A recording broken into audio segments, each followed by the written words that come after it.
Monday, November 4th. Tomorrow's the big day. It is 32 degrees.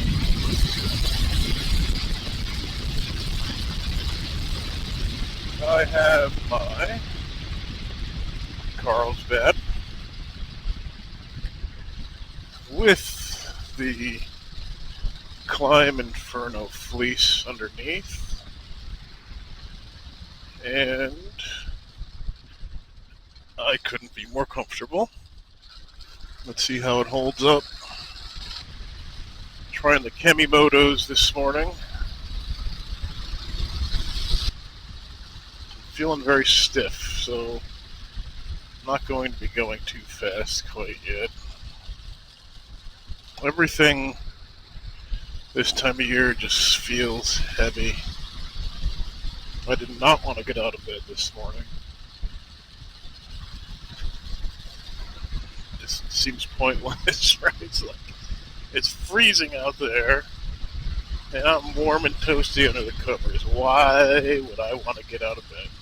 Well, because you have to, right?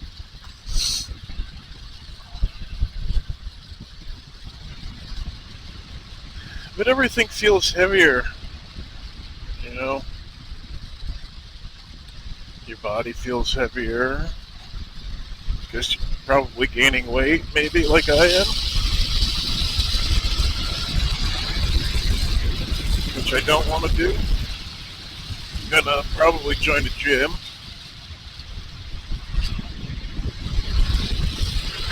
My wife found one that looks good, but the problem is finding the time and motivation to go, because,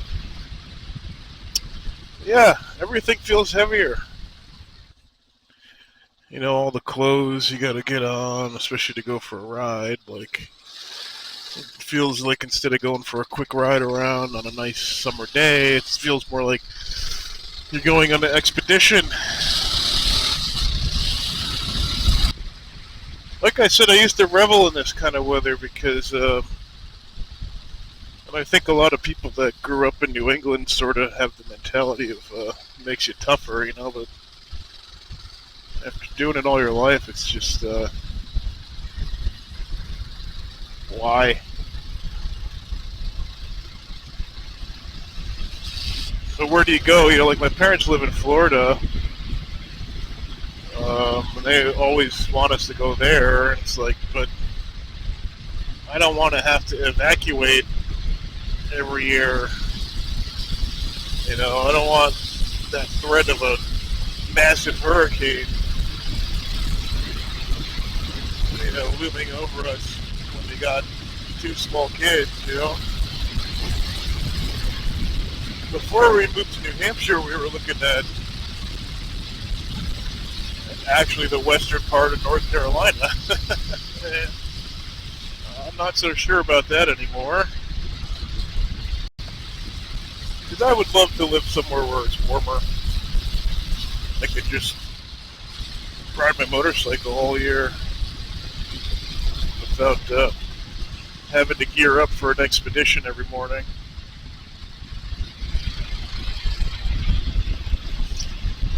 But yeah, your mind and soul feels heavier too. I don't know, I used to really not notice the things I notice now, but like I see the trees,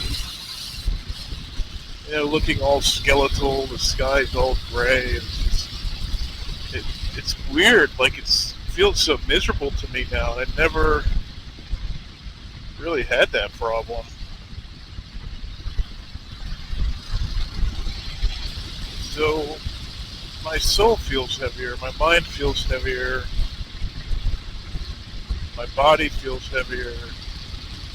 Everything feels like it takes a lot more effort to do. I said to my wife the other day, I said, wake me up in April. And she said, so basically you've become a bear now. Like I didn't even realize it. What I meant was like, wake me up when it's nice and warm and I can go riding again, like, and enjoy the weather. But I guess, wow.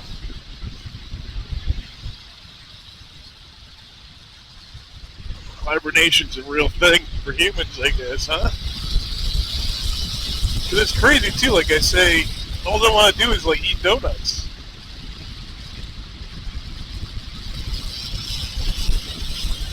If I had wood to chop, that'd be good, but I don't have any wood to chop. That's always kind of enjoyable. The snow will be here soon, so, but that's not fun to me anymore. I even have a tractor, that I use, and it's just not fun to me anymore. It's just like a hassle. I need some new toys for the winter, I think.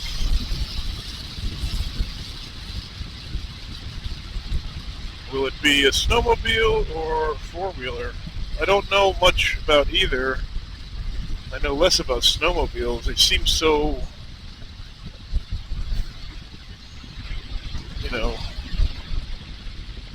unitasker. Like, you can only go in certain areas, and only when it snows. It's like, I don't know. So it's like the best bang for the buck.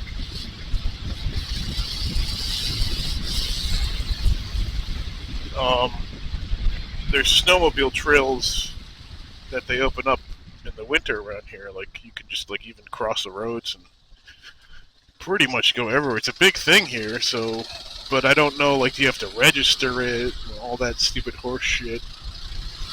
That's like, fuck no. Does it have to get inspected? I don't know any of that bullshit. I don't want to know any of that bullshit, because if I find out yes, it's just going to make me mad. This guy's going hunting, huh? Visited the cemetery there.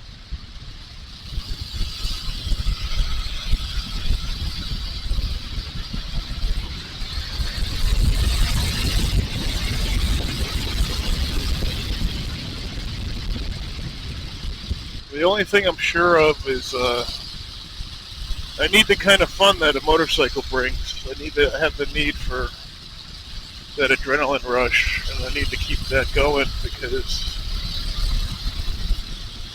it's really improved the quality of my life, So I need something that goes fast in the winter when there's snow on the ground. Guess a snowmobile. I'll have to look into it. I don't have the money. But like on Facebook Marketplace, there's 500. I don't know. See, I don't know anything about that. Like, is a 500 going to be good enough for me? There's a lot of people hunting out here today.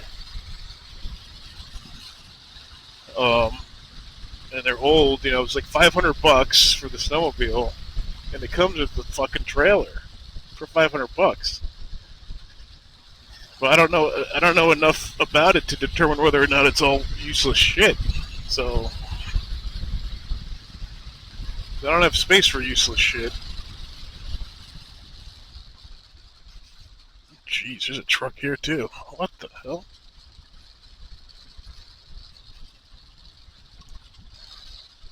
It's a fucking weekday. I didn't think there'd be anybody out.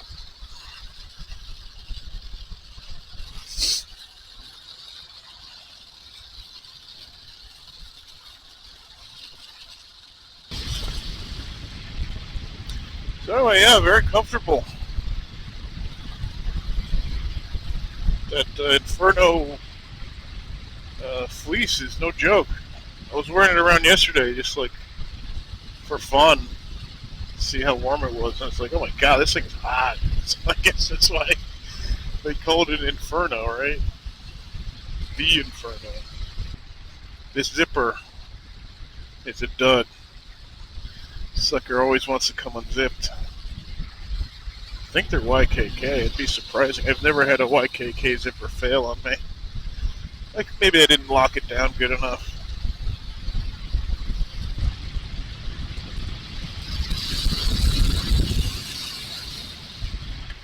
The funny thing is, I got the vents open on these pants and I barely notice it. Is that the snowmobile I saw for sale? It was in this town. like last year, for instance, it barely snowed. It wasn't until like the end of the winter that we had a couple good snowfalls. So everyone that had snowmobiles was pissed. I don't want to get into that situation. Whereas a four-wheeler, I can ride around the property and up and down my road without the proper permitting. It makes me laugh because when you watch stuff on the internet about Britain, and the meme is like, got a license for that, but it's like, it's not much better here. By here, I mean the U.S. It's not just New Hampshire that requires a sticker. You have to buy a sticker to go off road on the off-road trails. What do they call them? OHRVs or whatever. Off-highway recreational vehicle. That, to me, is so infuriating. I mean, I can understand if you're part of a private club, right? But to have to go on state land, it's just ridiculous. I don't know. It's just dumb. On the surface, it's dumb. That might be one of those things where,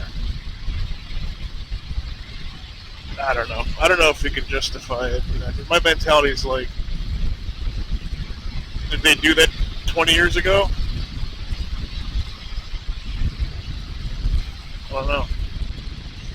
But yeah, I looked it up, and like, pretty much every state has that permitting process to be able to go on the off-road trails. So anyway, the whole point is like, the meme, if you got a license for that, it's like they don't. People living in glass houses shouldn't throw stones, right? The problem with England, from what I've seen as far as like dirt bikes, is there's just not enough land. And all the backcountry is like, hogged by the horse people, kind of like here. They give you a hard time if you want to, even if you legally want to ride your dirt bike on one of those trails.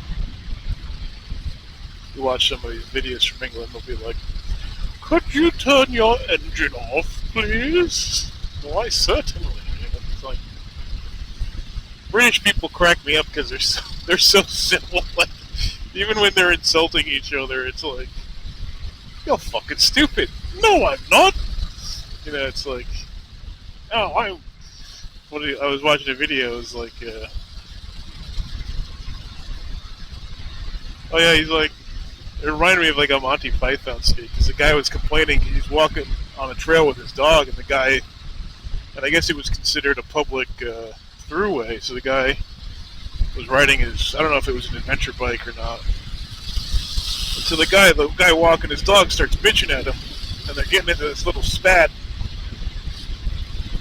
and the guy on the bike goes, you're just boring. And the guy's like, oh, I'm boring? It's like, whoa, what an insult, right? But the guy was like so offended by it. I'm boring? Oh, how dare you? Oh, jeez, they're paving, I'm turning around.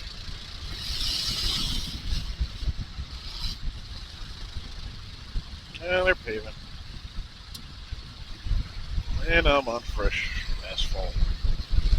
Should have turned around. Now I feel like a jackass. Dear Lord. This is a legit paving operation going on here. Holy shit.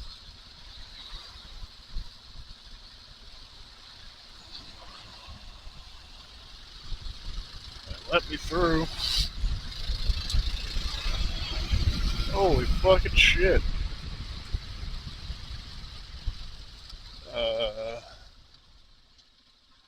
That's straight ahead there. Thank you.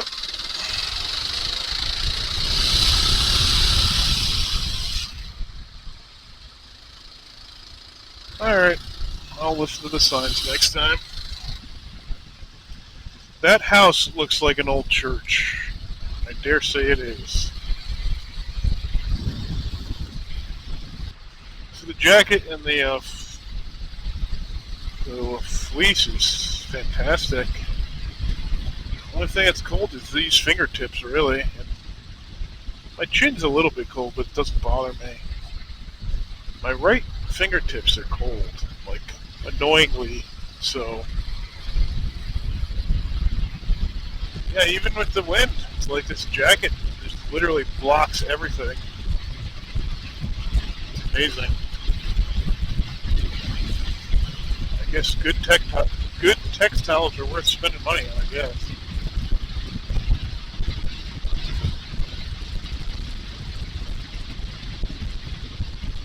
Because it's so light, too, that's the thing. I watched a documentary on Funspot last night. Very cool. I had no idea, like, how they started.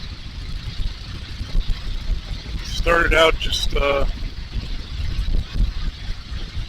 think it was in the 50s or 60s, just as an indoor mini golf. You used to, like, rent a room. I think it was, like, from another arcade or tavern or something. And you ran a little mini golf thing, course. And then after that, he bought 21 acres there on the Weirs for $14,000. Sold one section of it that had some cottages on it. Sold that for $12,000 shortly after. So basically, he got 19,000 acres for $4,000. That's the big piece of property that they're sitting on right now. So if you go to the Funspot, there's tons of land. Like you go outside, there's this nice, huge field, and the kids love to run around the field. And I guess they used to have some kind of big jungle gym thing out there at one point.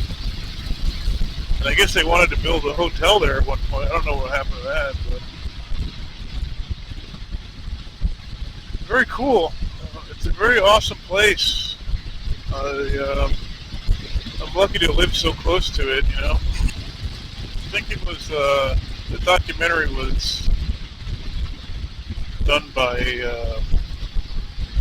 Plaster of Paris Productions or something. The title is like a short Funspot documentary. It talks about when they decided to start housing all the classic arcades. There was one guy, I think his name was Gary Victor. It was his idea, because he knew the value in those things. He knew they were going to be valuable, and he knew the sentimental and emotional value of them as well. And I was like, it sounds like something I would do, because I'm the type of person, I never sold any of my video game systems because I knew the value in them, and I knew I knew they were going to be collectible, but they were very valuable to me. I have a lot of incredible memories, for playing Chrono Trigger for the first time, Final Fantasy III for the first time, Secret of Mana for the first time. I still have all those games, all in the original packaging. Never ever sold them.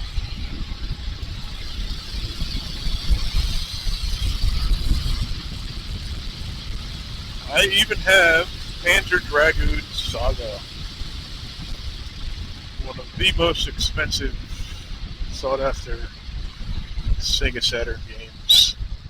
I think I saw it recently going for $2,000, but I would never sell it. I have my Sega Saturn, I've got my Dreamcast, I've got my Sega Master System, I got my ColecoVision, I got Atari 2600, Super Nintendo, like 3 or 4 regular Nintendos.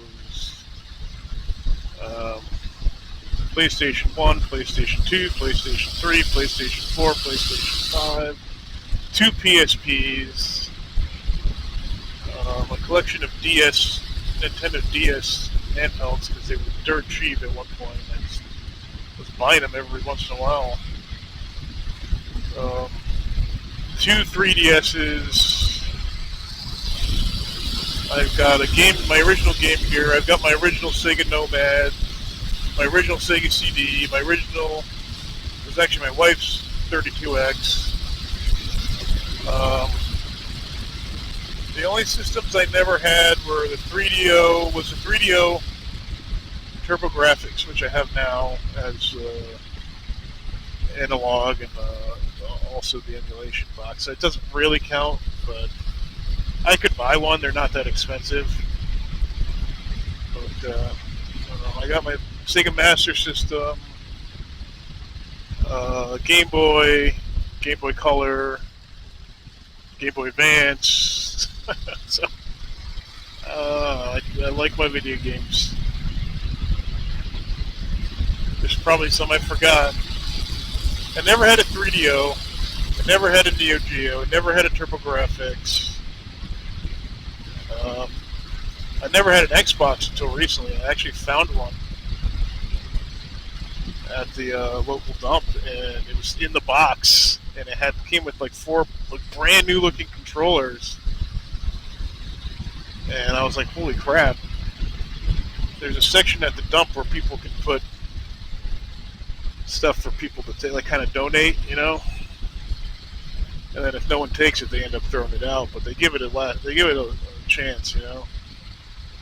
So there it was. I saw it and I grabbed it and I brought it home and it fucking booted right up.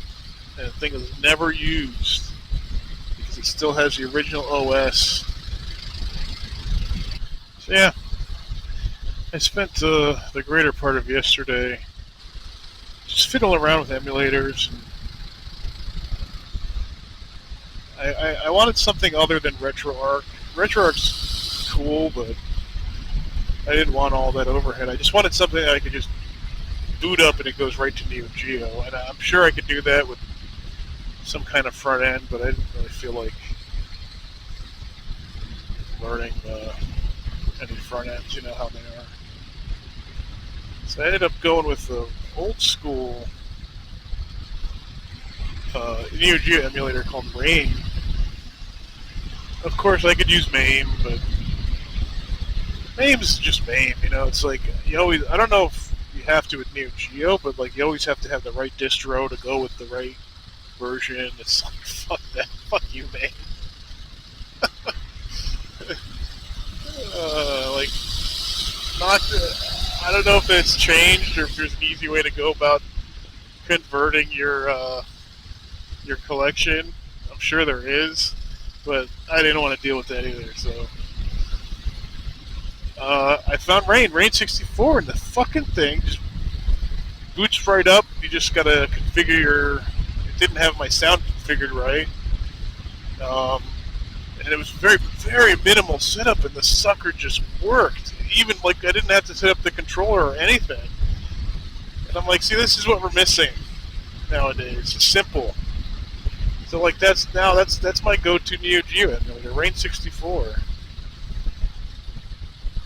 Just works.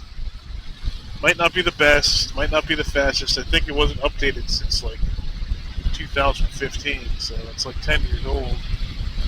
But it works. I mean, Neo Geo is not new, right? Shouldn't have to change much.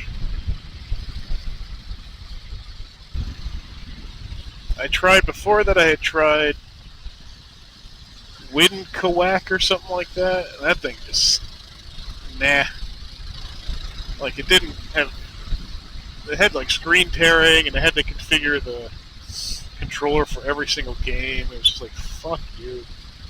And then before that I tried, Final Burn Neo. As a core, it works great if you're running RetroArch, but standalone, nah. It didn't even like detect my controllers or anything, so fuck that, right? But Rain 64, man, worked right out of the box. That's what I was looking for. So now I got a nice little icon on my desktop that just says Neo Geo. So whenever I want to play Metal Slug or Sengoku, there it is. I know you could set up a really nice. I have my downstairs PC. I have it all set up with an arcade stick that I built. Just still need to finish. I put it like in a crappy, the worst. If you want to see, I didn't realize how hard it was to make a box out of wood. That kind of shows off my lack of woodworking skills. Oh my gosh. Thing looks like it was made by an orc. But it was just to kind of get an idea of like how much space I would need inside the box to run the wires and buttons, because I'd never made anything like that before, and it worked. It's not pretty. It's like it was made from one of Sauron's minions.